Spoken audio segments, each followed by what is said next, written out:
मुख्यमंत्री पुष्कर सिंह धामी का जन्मदिन। सीएम के निजी सचिव भूपेंद्र बसेड़ा ने गाया गीत। सीएम के जन्मदिन को लेकर गाया गीत। नैनबाग में आपदा प्रभावित क्षेत्र का डीएम ने किया दौरा। भेडियाना बसी डैम पहुंचकर ग्रामीणों से मिले डीएम। अधिकारियों के साथ बैठकर लिया सकारात्मक निर्णय। गैरसैंण विकासखंड सभागार में तहसील दिवस का आयोजन। जिलाधिकारी संदीप तिवारी ने सुनी जनता की समस्याएं। तहसील दिवस में मिली 175 शिकायतें। काशीपुर में मासूमों की जान के साथ खिलवाड़। स्कूल बस संचालक पर लग रहा आरोप क्षमता से कई गुना। स्कूली बच्चे बस में सवार। मूसलाधार बारिश में मसूरी देहरादून मार्ग बंद। लोगों को यातायात में हो रही परेशानी। लोगों को सताने लगी भविष्य की चिंता।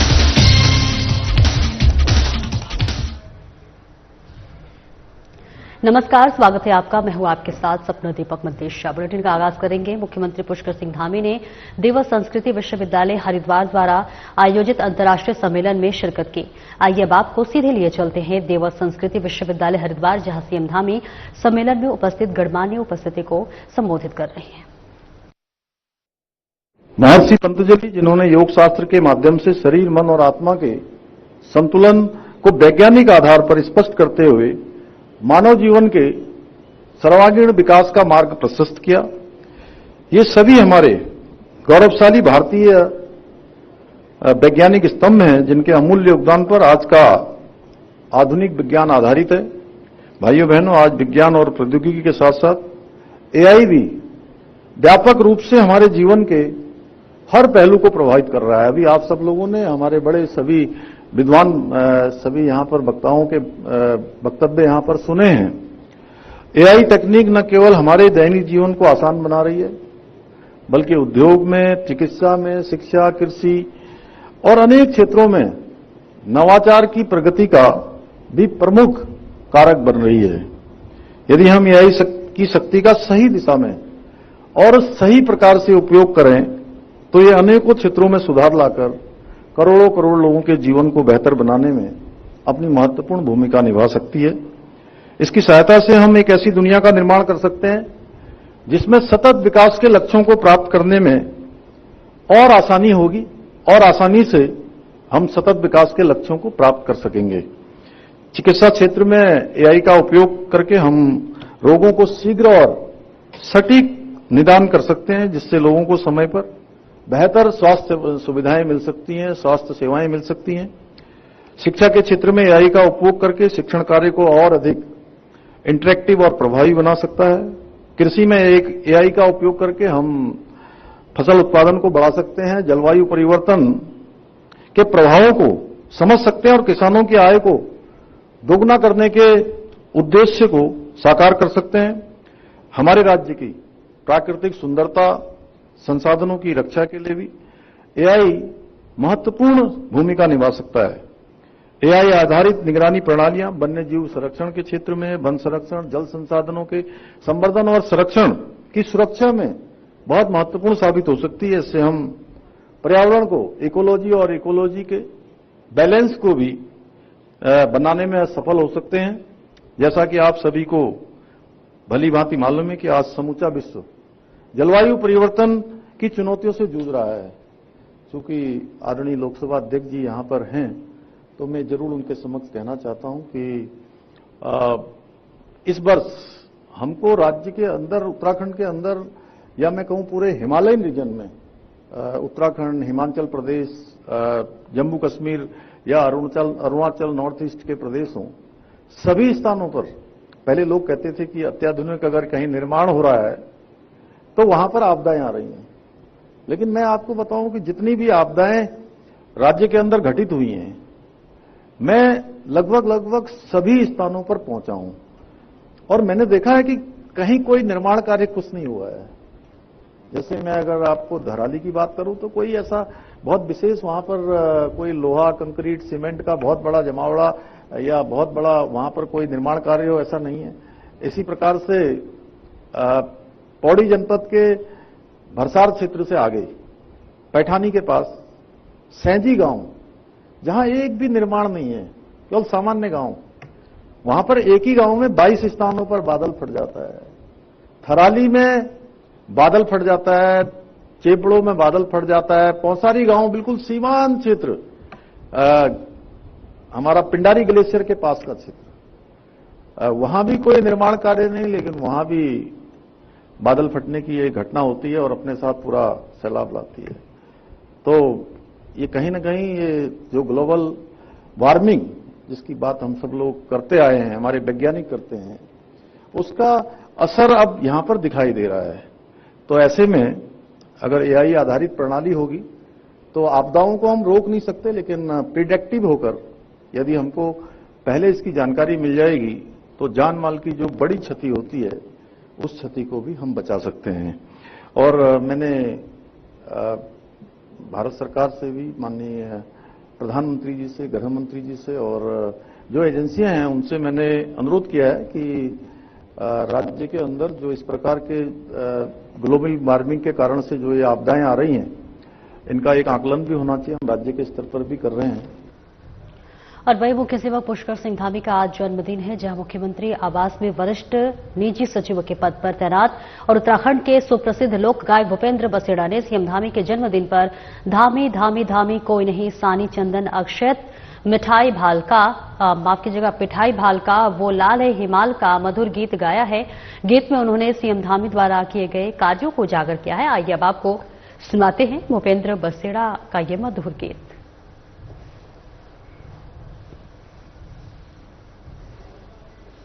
भूमि बोल रही धामी धामी धामी, धर्मवीर सनातनी नेता स्वाभिमानी। देवभूमि बोल रही धामी धामी धामी, धर्मवीर सनातनी नेता स्वाभिमानी। हर जुबान बोल रही धामी धामी धामी, कोई नहीं सानी यहाँ कोई नहीं सानी, कोई नहीं सानी यहाँ कोई नहीं सानी। धामी धामी धामी पुष्कर सिंह धामी, चंदन अक्षत पिठाई भालका, लाल है हिमाल का।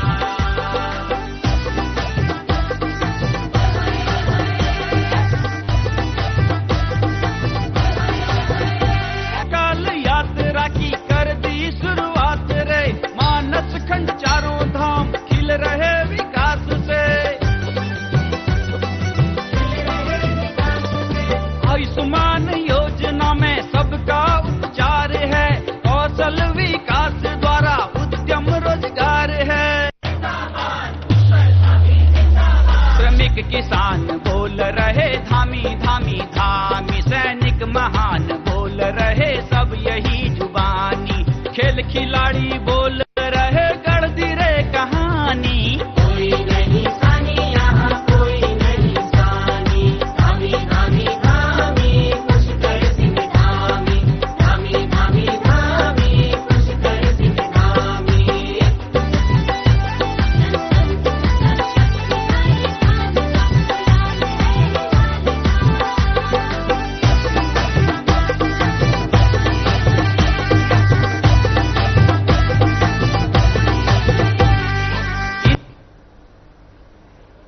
और एक ब्रेक के लिए रुकेंगे, जल्द लौटते हैं।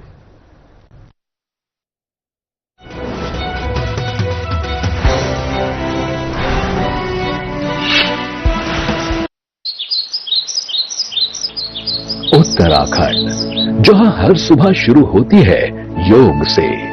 राज्य को योग व वेलनेस की वैश्विक राजधानी बनाने के लिए उत्तराखंड कैबिनेट ने देश की पहली योग नीति 2025 को दे दी है मंजूरी।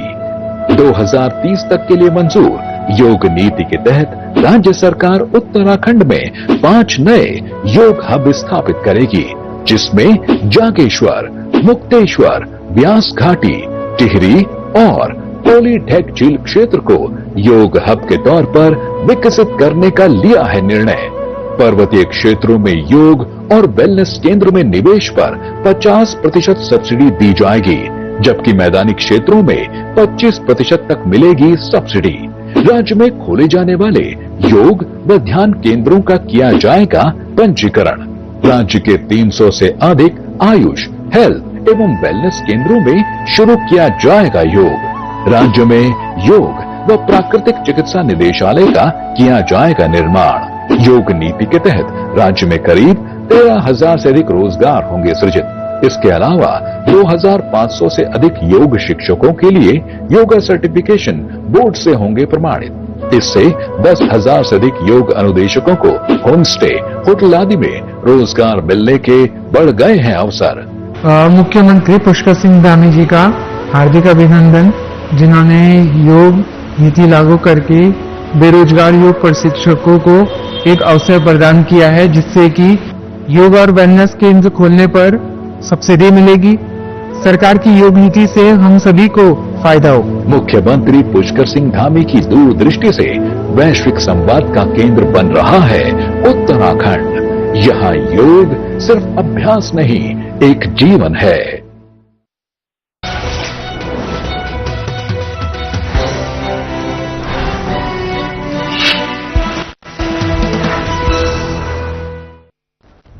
और ब्रेक के बाद एक बार फिर से स्वागत है आपका। खबरों में आगे बढ़ेंगे, जहां मौसम ने एक बार फिर से भारी तबाही मचा दी है। इस बीच मौसम की चुनौतियों के बीच मोर्चे पर जन सेवक धामी ग्राउंड जीरो पर संकट मोचन बनकर पहुंचे मुख्य सेवक धामी। केसरबाला और मान देवता क्षेत्र में आपदा प्रभावित क्षेत्रों का किया स्थलीय निरीक्षण। जेसीबी में बैठकर स्थिति का लिया जायजा। अधिकारियों को कड़े निर्देश, प्रभावितों की समस्याओं का प्राथमिकता से करे समाधान। प्रभावित क्षेत्रों में राहत और बचाव कार्यों में लाए तेजी। अवरुद्ध मार्गों को शीघ्र करे सुचारू। पेयजल और बिजली की आपूर्ति जल्द करे बहाल। पीड़ित परिवारों से की भेंट। प्रभावितों को हर संभव सहायता का दिया भरोसा। भारी बारिश के प्रदेश के कई क्षेत्रों में सड़कों, पुलों और सरकारी संपत्तियों को हुआ भारी नुकसान। सीएम ने कहा आमजन के जीवन पर भी पड़ा व्यापक प्रभाव। शासन और प्रशासन की टीम अलर्ट मोड पर। सभी विभाग आपसी समन्वय के साथ राहत, बचाव और पुनर्वास कार्य को दे रहे अंजाम।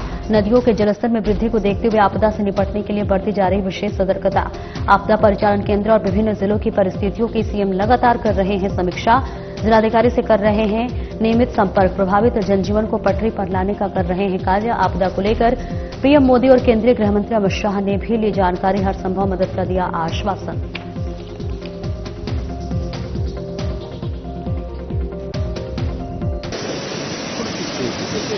ये नीचे वाला ना, ये भी कटरा फ्लो बहुत है अभी, बहुत फ्लो भाई। आपकी जब बंद कर दिया ना, इन्हें बंद कर रखा है सर, वो सब उधर कट गया हुआ। पहले ये ऐसे जोर मार रहा था, अब ऐसे मार का आगे इधर मार। अब उसमें पानी ज्यादा है, पहले इसमें पानी ज्यादा था, ये पानी डाइवर्ट करता था। पहले इसमें ज्यादा था तो ये ऐसे मार रहा था, इससे काटा। ये इसमें बांधल है ये।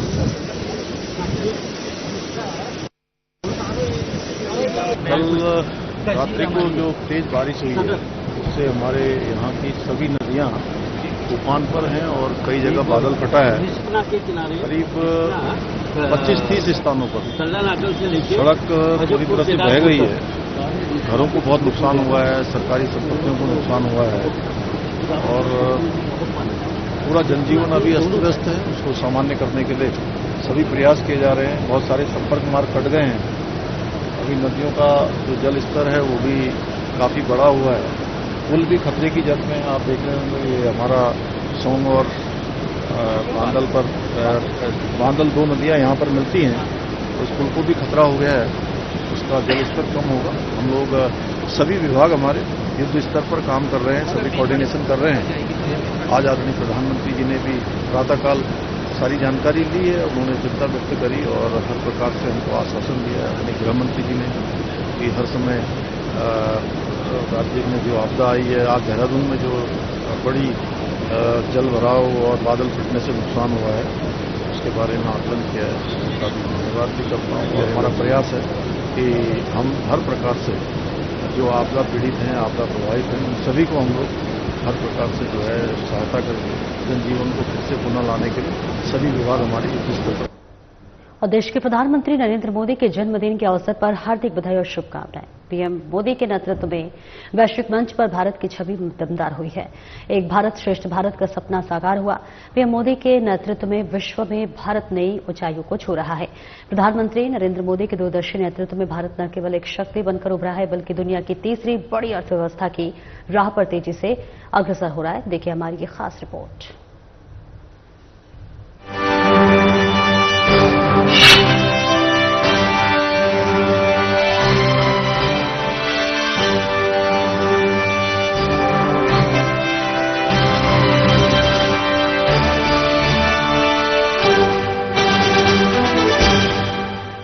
विश्व पर्यावरण दिवस के अवसर पर प्रधानमंत्री मोदी ने एक पेड़ मां के नाम अभियान की शुरुआत की। पीएम नरेंद्र मोदी ने एक पेड़ मां के नाम के तहत एक बरगद का पौधा लगाया। ये एक अनूठी पहल है जो पर्यावरणीय जिम्मेदारी को माताओं के प्रति एक हार्दिक श्रद्धांजलि के साथ जोड़ती है। केदारनाथ और हेमकुंड साहिब रोपवे जैसी परियोजनाएं प्रगति और संरक्षण की इस संतुलित दृष्टि को दर्शाती हैं। दुनिया की तीसरी बड़ी अर्थव्यवस्था की राह पर तेजी से अग्रसर करते हुए प्रधानमंत्री मोदी ने श्री राम मंदिर का निर्माण, आतंकवाद और नक्सलवाद पर कड़ा प्रहार किया है। धारा 370, CAA, नारी शक्ति वंदन अधिनियम, 3 तलाक से मुक्ति दिलाना, ऑपरेशन सिंदूर, नया वक्फ कानून, मध्यम वर्गीय लोगों को टैक्स में राहत, 3 नए आपराधिक कानून सहित कई ऐतिहासिक फैसलों को लागू कर देश भर में सुर्खियां बनी।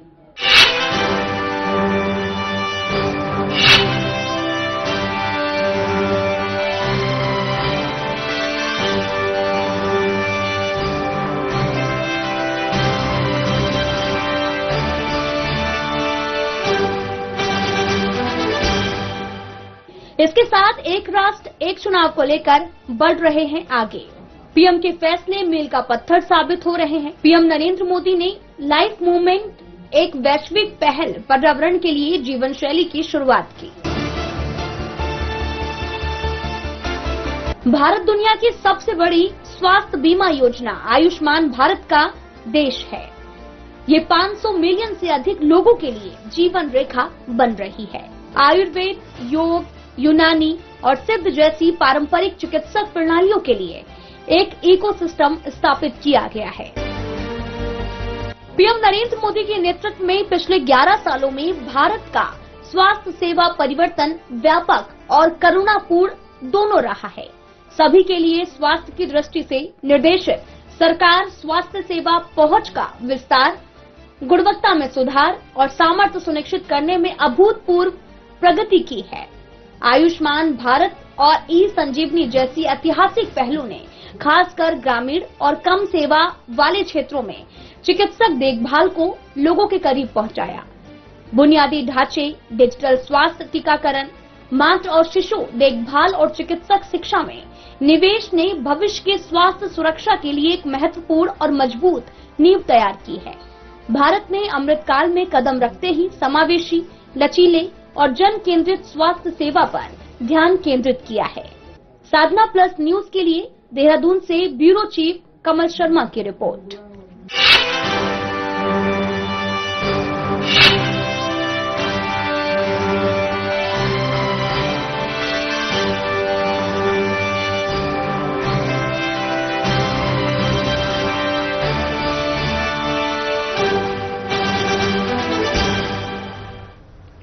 और डीएम टिहरी नितिका खंडेलवाल ने नैनबाग क्षेत्रांतर्गत NH 707A के आपदा प्रभावित क्षेत्र भेड़ियाना बस्ती बिन पहुंचकर धरने पर बैठे ग्रामीणों के साथ वार्ता की। इस मौके पर अधिशासी अभियंता NH 707A नवनीत पांडे ने बताया कि लैंडस्लाइड क्षेत्र का उच्च अधिकारियों द्वारा निरीक्षण किया गया। कल इसका ड्रोन सर्वे किया जाएगा।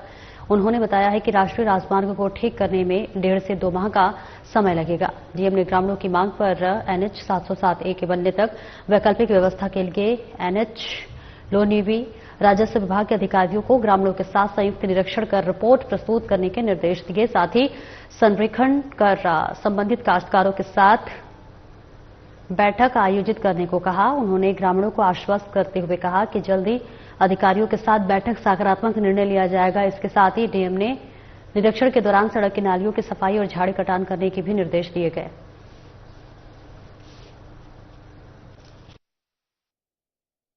यहाँ पे लोग दो दिन से सड़क यहाँ पे बाधित थी। लोगों में काफी लोगों को समस्या उठानी पड़ रही थी। काफी मुझे लोगों के फोन भी आए, मैसेजेस भी आए। तो मैं आज ये देखने आई थी कि हमारा जो विभाग के लोग हैं NH 707 क्योंकि डोईवाला डिवीजन के पास है, वो भी पहुंचे। जैसा कि आप लोग सब रहते थे, काफी आपदा कल रात भी आई है, तो काफी रास्ते भी बाधित है। वो लोग भी पहुंचे हैं, हमारी रेवेन्यू की टीम भी पहुंची है। ये जो मेजर स्लाइड आ गया है, क्योंकि ये रोड पूरी वॉश आउट ऑलमोस्ट हो चुकी है, तो इसको तो ठीक होने में लगभग अभी विभाग ने बताया कि 1 से 1.5 महीना लगेगा। लोगों का मुख्य यहाँ पे मांग ये है कि हम एक टेम्परेरी रूट, क्योंकि लोगों को काफी समस्या हो रही है, लगभग हमारे 100 गांव इस रास्ते से जुड़े हुए हैं, उसके लिए हमें एक टेम्परेरी रूट की व्यवस्था करनी है। उसकी टेक्निकल फिजिबिलिटी विभाग ने अभी चेक करी है, उन्होंने 2 अलाइनमेंट्स पे काम किया है। 2 अलाइनमेंट का सर्वे आज PWD और रेवेन्यू द्वारा कर लिया जाएगा। हम लोग मौके पे आ गए हैं और एक बार सर्वे के बाद देखा जाएगा कि कौन सा हम लोग को टेक्निकली फिजिबल पड़ेगा, कहाँ पे कैसे क्या मैटर्स आ रहे हैं, कितने लोगों के खेत आ रहे हैं। इसकी हम लोग नेक्स्ट 3 दिन में बैठक करके एक निर्णय ले लेंगे कि हमें टेम्परेरी रूट जो खोलना है वो किस तरह से खोल पाएंगे, ताकि लोगों को जब तक ये रास्ता क्लियर ठीक से ना बन जाए 1-1.5 महीने में, लोगों को आवागमन में कोई दिक्कत ना हो। और आगे बढ़ेंगे, जहां मंत्री हो तो गणेश जैसा अपने जनता के दुख दर्द को देख नहीं सकता। जी हां, आपको बता दें, जहां पर मसूरी विधानसभा क्षेत्र में कल देर रात आई थी भारी आपदा की खबर सुनते ही छोड़ा दिल्ली दौरा केंद्रीय कृषि मंत्री शिवराज सिंह चौहान की बैठक छोड़ पहुंचे आपदा क्षेत्र। नेकर टी शर्ट में ही पहुंचे ग्राउंड जीरो पर अधिकारियों के साथ आपदा प्रभावित क्षेत्रों का किया निरीक्षण। पीड़ितों का जाना दुख दर्द, हर संभव मदद का दिया भरोसा। राहत कार्यों को युद्ध स्तर पर चलाने के दिए निर्देश। आपदा पीड़ित मेरे परिवार के सदस्य, प्रभावितों का दुख दर्द खत्म करना मेरी प्राथमिकता। हर संभव दिया जाएगा मुआवजा। आपदा पीड़ितों के लिए ये कठिन समय, सरकार द्वारा मोबाइल पर भेजी जा रही मौसम संबंधी जानकारी का रखे ध्यान।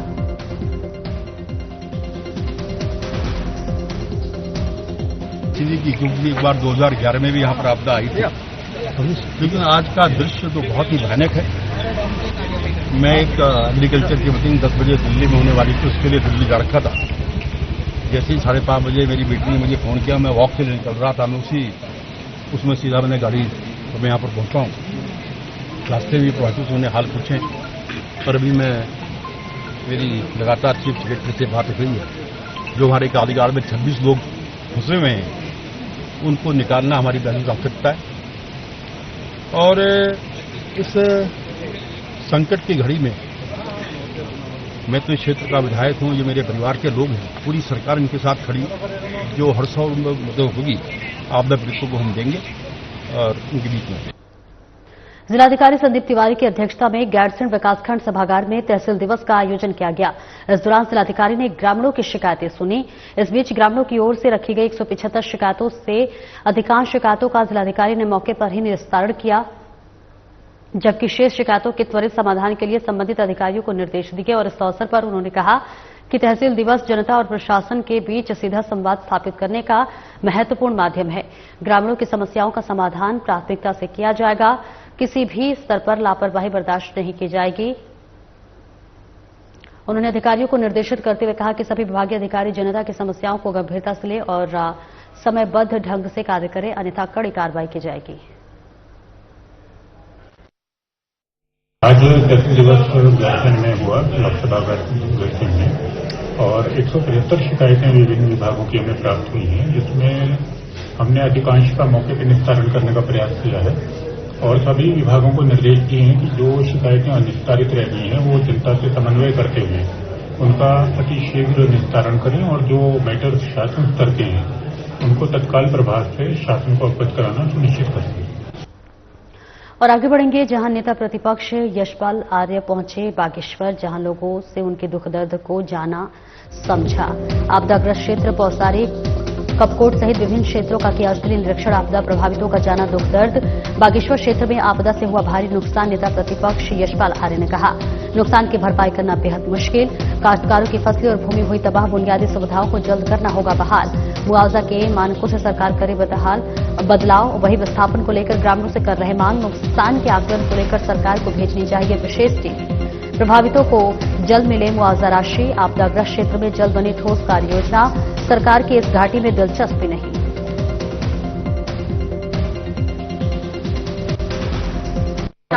देखिए, आज पौसानी गांव जो बहुत दुर्गम स्थल पर बसा हुआ गांव, घनी आबादी भी देख रहे हैं और जिस तरह से पूरी कंदल घाटी में नुकसान हुआ है उसकी तत्काल भरपाई करना भी संभव सा नहीं है।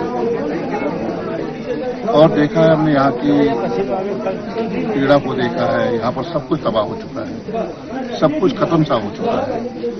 यहाँ पर मत्स्य पालन एक प्रमुख व्यवसाय था और छोटी जो के काश्तकार हैं, यहाँ पर जो वो सब क्राउड बस से सब खत्म हो चुका है। और दूसरी तरफ जो हमारा यहाँ पर लिफ्ट स्कीम थी वो तितई गांव की पूरी तरह सिमल सेरा की पूरी तरह ध्वस्त हो चुकी है।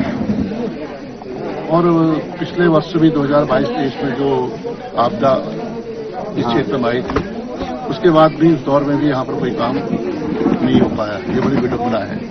मुआवजा बहुत कम है। मुआवजे में मानकों में बदलाव करना चाहिए।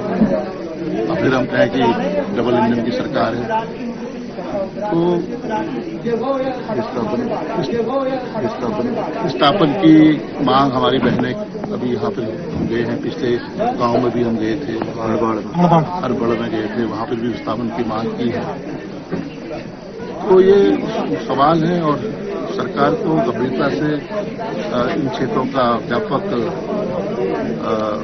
सघन निरीक्षण करने के लिए, ज्वाइंट इंस्पेक्शन के लिए, संयुक्त निरीक्षण करने के लिए एक टीम भेजनी चाहिए, जो चाहे पीडब्ल्यू विभाग हो, चाहे मत्स्य विभाग हो, चाहे सिंचाई विभाग हो, अन्य विभाग हो, चाहे हमारे उधम सिंह नगर जिले के काशीपुर में मासूमों की जान के साथ स्कूल बस संचालक खिलवाड़ करते नजर आ रहे हैं। दरअसल काशीपुर में एक स्कूल वाहन को परिवहन विभाग की टीम ने रास्ते में रोका। टीम को देखकर वाहन चालक वाहन को पीछे करते हुए भागने की कोशिश कर रहा था, लेकिन टीम ने वाहन को रोक लिया। वाहन में मानक से कई गुना अधिक स्कूली बच्चे बैठे हुए थे। टीम ने वाहन को सीज कर दिया। बता दें कि काशीपुर में दड़ियाल रोड स्थित HD इंटरनेशनल स्कूल की छुट्टी के बाद वाहन चालक मासूम बच्चों को छोड़ने जा रहा था कि तभी रास्ते में परिवहन विभाग की टीम ने वाहन को रोक लिया। जब टीम के द्वारा चेक किया गया तो वाहन में मानक से कहीं अधिक स्कूली बच्चे जबरदस्ती भरे हुए थे। मौके पर मौजूद परिवहन कर अधिकारी प्रमोद कर्नाटक ने बताया कि जब वाहन के कागज चेक किए गए तो वाहन की फिटनेस 2 साल पहले 2023 में ही समाप्त पाई गई। साथ ही वर्ष 2022 से टैक्स भी जमा नहीं किया गया। वहीं वर्ष 2019 में वाहन का परमिट भी समाप्त पाया गया। हद तो तब हो गई जब वाहन में मानक के अधिक 17 स्कूली बच्चे बैठे हुए थे और वही बच्चों के बैठाने के बावजूद खिड़की में कोई जाली नहीं पाई गई, जो साफ तौर पर सुरक्षा नियमों का उल्लंघन है।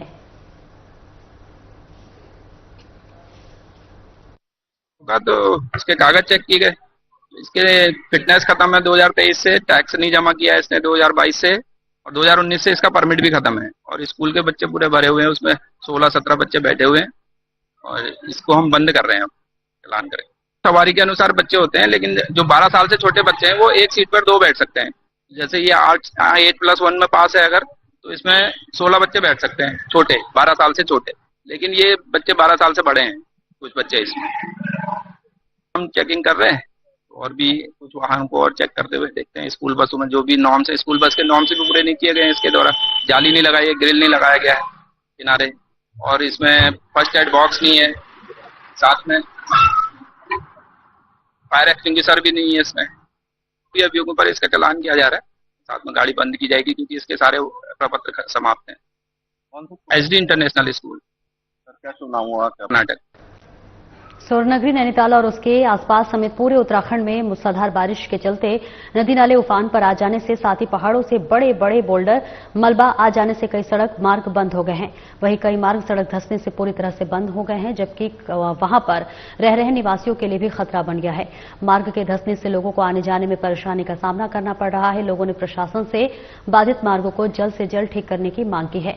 वहीं अल्मा कोटेस बिरला मार्ग वांगा स्नो व्यू को जाने वाले मार्ग पर सड़क के धंस जाने से मार्ग पूरी तरह से बंद हो गया है, जबकि वहां पर रह रहे निवासियों के लिए भी खतरा बन गया है।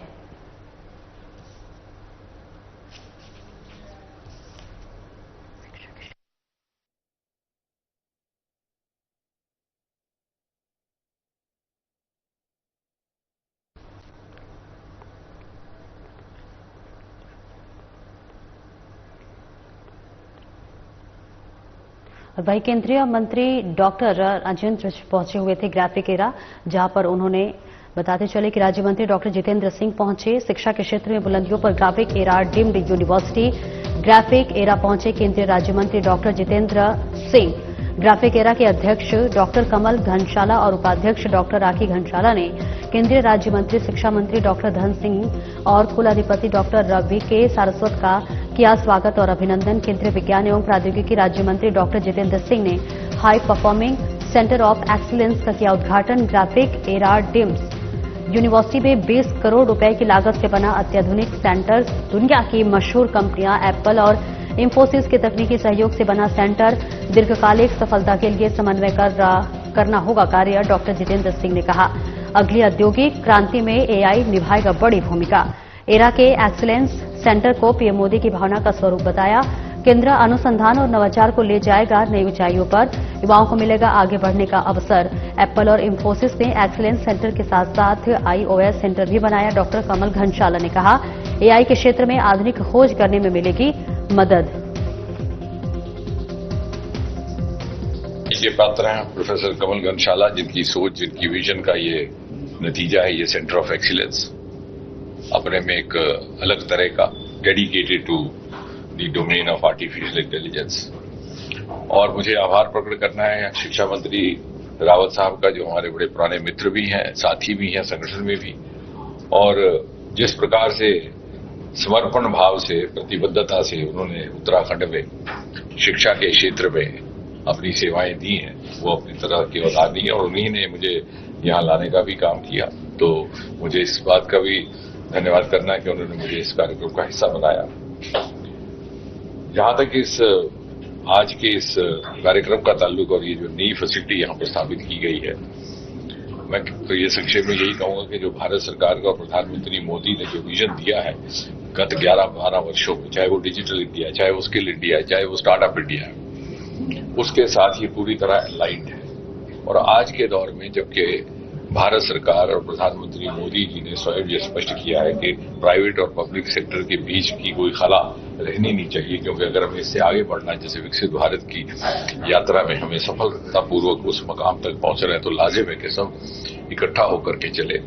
वो साइलोस में काम करने का दौर समाप्त हो गया और मुझे विश्वास है कि ये नई फैसिलिटी जो प्राइवेट सेक्टर में हो रही है, न केवल ये नए स्टार्टअप्स, एंटरप्रेन्योर्स और इंडस्ट्री के लिए लाभदायक होगी, बल्कि एक समन्वय का काम करेगी सबके सब स्टेक होल्डर्स के बीच में। एनवीडिया का आर्टिफिशियल इंटेलिजेंस के लिए एक बहुत ही पावरफुल सर्वर इसमें लगा है और जिससे जो लोग रिसर्च करते हैं, रियल टाइम वर्क करते हैं, उन सारे जितने भी वैज्ञानिक हैं यूनिवर्सिटीज के और जो हाई एंड स्टूडेंट कम्युनिटी है, उसको इससे बहुत फायदा होने वाला है। इसके अलावा हमने एप्पल का आईओएस सेंटर भी स्टेब्लिश किया है, तो उसका भी आज इनॉग्रेशन था। वो एप्पल और इंफोसिस दोनों उसमें पार्टनर है आईओएस सेंटर में, वो बच्चों को ट्रेनिंग देंगे, तो उसका भी आज यहाँ पे इनॉग्रेशन हुआ है। सर आर्टिस्ट तो जानते हैं, जब 1992 में, 1993 में ग्राफिक्स का दौर आने वाला था, 95 के बाद आया, तो ग्राफिक एरा की स्थापना हुई थी। तो इसी तरह अब एआई का दौर है, तो हमने जो मैंने आपको दोनों सेंटर्स बताए, तो उसमें हमने 20 करोड़ से ज्यादा अधिक पैसा खर्च करके सेंटर्स को एस्टेब्लिश किया है, क्योंकि आने वाले समय की मांग है। और आप जानते हैं कि ग्राफिक एरा हर क्षेत्र में, स्पेशली टेक्नोलॉजी के क्षेत्र में हमेशा अग्रणी रहता है। और हमारा हमेशा ये मानना है कि प्राइवेट सेक्टर में जो आपकी सबसे बड़ी स्ट्रेंथ है वो टाइम है। अगर आप टाइमली डिसीजन ले सकते हैं, गवर्नमेंट सेक्टर से फास्ट डिसीजन ले सकते हैं, तो आपकी, हालांकि हमारे संसाधन प्राइवेट सेक्टर में लिमिटेड होते हैं, लेकिन टाइमली डिसीजन लेके आप काफी तेज ग्रोथ को प्राप्त कर सकते हैं।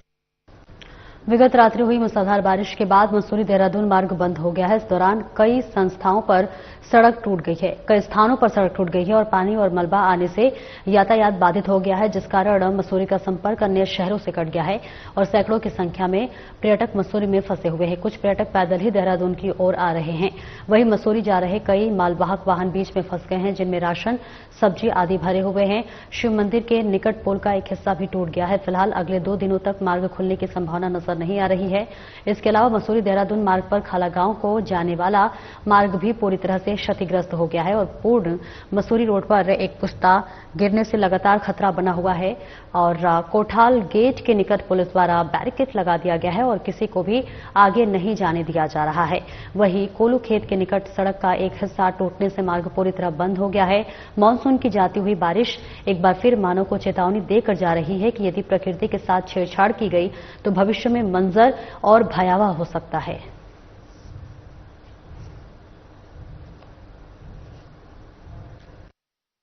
परसों आए थे सर घूमने इधर मंसूरी, और धनौल्टी, और आते टाइम यहाँ कल रात इतनी बारिश थी कि सारी तरफ मलबा जमा हुआ पड़ा है। बचे हैं, हम भी बाल बाल बचे हैं। अभी 1-2 दिन कोई और ना आए। यहाँ बारिश का बहुत तगड़ा काम है, यहाँ रास्ते सारे बंद पड़े हैं।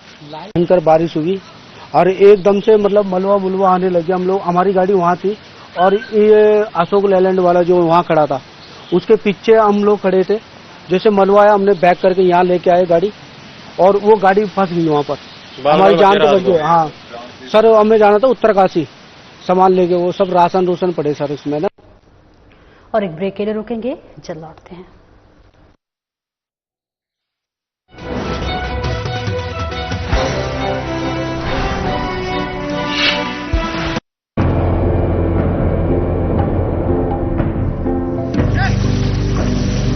कभी पानी की कमी से सूखते उत्तराखंड के इन खेतों में अब लहलहा रही हैं फसलें। राज्य में सिंचाई की आधुनिक तकनीकी ने खोल दिए हैं किसानों के तरक्की के द्वार। इन सीढ़ीदार खेतों में प्राकृतिक स्रोतों के जरिए पानी पहुंचाना हमेशा चुनौतीपूर्ण रहा है, लेकिन उत्तराखंड सरकार की पहल से सोलर पंप लिफ्ट सिंचाई योजना निर्माण के जरिए पानी को खेतों तक पहुंचाना हो गया है बेहद आसान। लघु सिंचाई परियोजना के तहत सिंचाई के लिए बने सोलर वाटर लिफ्टिंग सिस्टम व अलग अलग तकनीकी से बनाए गए पानी के टैंकों ने पहाड़ की खेती किसानी को दिए हैं नए आयाम। सिंचाई होने से किसान बंजर पड़े खेतों पर नकदी फसलें उगाकर कर रहे हैं लाखों की कमाई।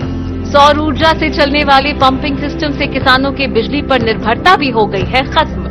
सरकार का किसानों की आय दोगुना करने का संकल्प हो रहा है पूरा।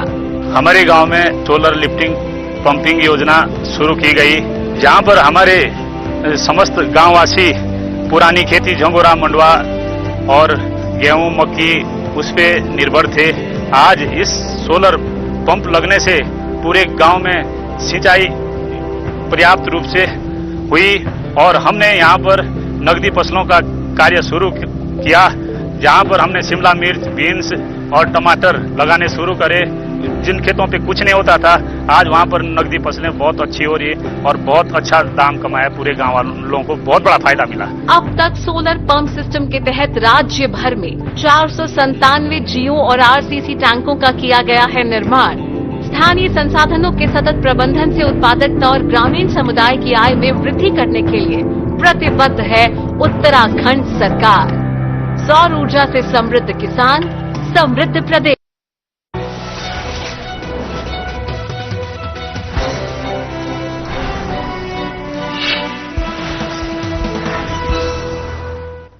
और ब्रेक के बाद एक बार फिर से स्वागत है आपका। खबरों में आगे बढ़ेंगे। पहाड़ों में लगातार हो रही भारी बारिश निचले इलाकों में कहर बनकर टूट रही है। ऋषिकेश और आसपास का इलाका बारिश की वजह से प्रभावित हो गया है। रंभा नदी का जलस्तर बढ़ने की वजह से शिवाजी नगर और एम्स के निकट के घरों में पानी भर गया है। चंद्रेश्वर नगर में भी बरसाती नाले के उफान पर आने से लोगों के घर पानी घुसा है। सड़कों पर बाढ़ का नजारा देखा जा रहा है। नटराज से ढालवाला के बीच बना पुल भी चंद्रभागा नदी के उफान पर आने से कुछ देर के लिए डूबा हुआ नजर आया। वहीं चंद्रभागा का पानी हाईवे पर आया तो पुलिस ने वाहनों की आवाजाही को रोका। इसके अलावा 14 बीघा नए पुल के पास चंद्रभागा नदी के बहाव से तटबंध का करीब 50 मीटर हिस्सा बह गया, जिससे कि 14 बीघा की आबादी को खतरा हो गया है। फिलहाल सिंचाई विभाग पुलिस के साथ मिलकर वायर क्रिएट और सेट बैक लगाने में लगा है।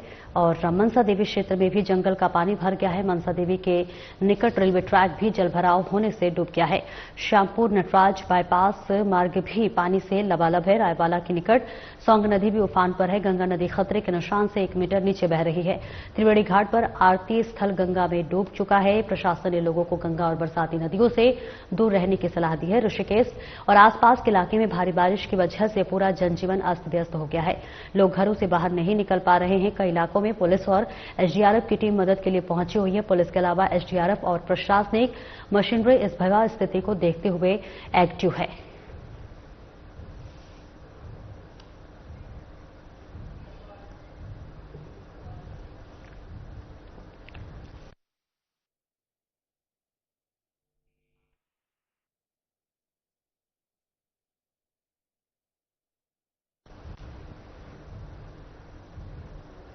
उत्तराखंड में जल तांडव का इस वक्त सैलाब दिख रहा है। बीती रात से ही लगातार तबाही का मंजर इस वक्त दिखाई दे रहा है।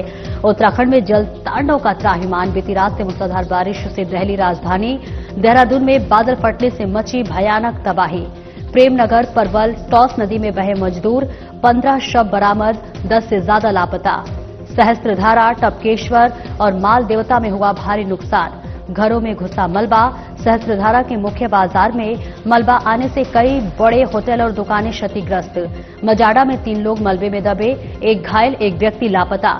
टपकेश्वर में तमसा नदी का रौद्र रूप, पुल बहा, मंदिर में शिवलिंग तक भरा पानी। मंदिर परिसर कराया गया खाली। पेट्रोलियम यूनिवर्सिटी को जोड़ने वाला पुल बहा। प्रेमनगर के पास नंदा की चौकी पर राष्ट्रीय राजमार्ग टूटा। जलभराव में फंसे लगभग 200 छात्र छात्राओं को किया रेस्क्यू। मसूरी देहरादून मार्ग कोल्हूखेत और झड़ीपानी टोल के पास टूटी सड़कें। मसूरी के झड़ीपानी टोल पर भूस्खलन से 2 मजदूर मलबे में दबे। वहीं कार्लीघाट देहरादून क्षेत्र में बादल फटने से मार्ग बाधित, कई लोग अपने घरों में फंसे। अस्थायी पुल और रस्सियों से बनाया 60-70 लोगों को पहुंचाया सुरक्षित स्थानों तक। डीएम सविन बंसल और एसएसपी अजय सिंह ने राहत कार्यों की कमान संभाली। तो जिलाधिकारी सविन बंसल और एसएसपी अजय सिंह ने राहत कार्यों की संभाली कमान। सहस्त्रधारा में आपदा प्रभावित क्षेत्र का किया निरीक्षण। मजाड़ा गांव में आपदा बचाव कार्य का लिया जायजा। सुरक्षित स्थान पर ठहराए गए प्रभावित परिवारों से मिले डीएम और एसएसपी। हर संभव मदद का दिया भरोसा। एसडीआरएफ और एनडीआरएफ अलर्ट मोड पर। कई मार्गों पर यातायात अलर्ट। जान पर खेल, जिंदगी बचाने में लगे रेस्क्यू टीम के जवान।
छो भैया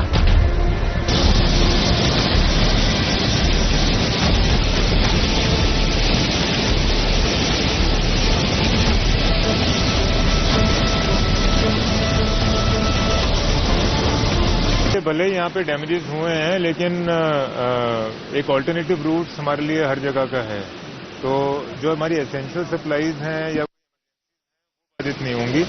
ऑल्टरनेटिव रूट सारे मैप कर लिए गए हैं ताकि हम कनेक्टिविटी को सुचारू रख सकें, और बहुत जल्द प्रयास किया जाएगा कि जो हमारे मेन स्ट्रीम रूट्स हैं इनको भी हम जल्द ही रिस्टोर कर देंगे। कहीं पर भी हमारा जो लॉस ऑफ लाइफ है उसको हम मिनिमाइज कर सकें और लोगों को सेफली इवैक्यूएट कर सकें टू सेफर प्लेसेस। तो अभी प्रथम वरीयता यही है, और जहां पर हम उनको इवैक्यूएट करते हैं वहां पे उनका उचित प्रबंध किया जा सके, रहने का और खाने का और मेडिकल हमारी सप्लाईज का। और उसके बाद हमारा प्रयास रहेगा कि जो जो कनेक्टिविटी बाधित हुई है वहाँ पे हम जितनी जल्दी हो सके अपने पीडब्ल्यूडी की मशीनरी और लेबर को डिप्लॉय करके उनको हम रिस्टोर करा सकें। चेंज हो रहे हैं, इवॉल्व हो रहे हैं। तो अभी जैसे हमारी टीम हेडेड बाय एसडीएम हमारा माजरा में पहुंची है, जो सियासतदारा से ऊपर जो कटाव हुआ है, तो वहाँ पे बता रहे हैं कि 3 लोगों के मलबे में दबने की सूचना और मिली है। तो अभी ये फिगर्स डेटा हम कलेक्ट कर रहे हैं। फिलहाल इस बुलेटिन में इतना ही। नमस्कार।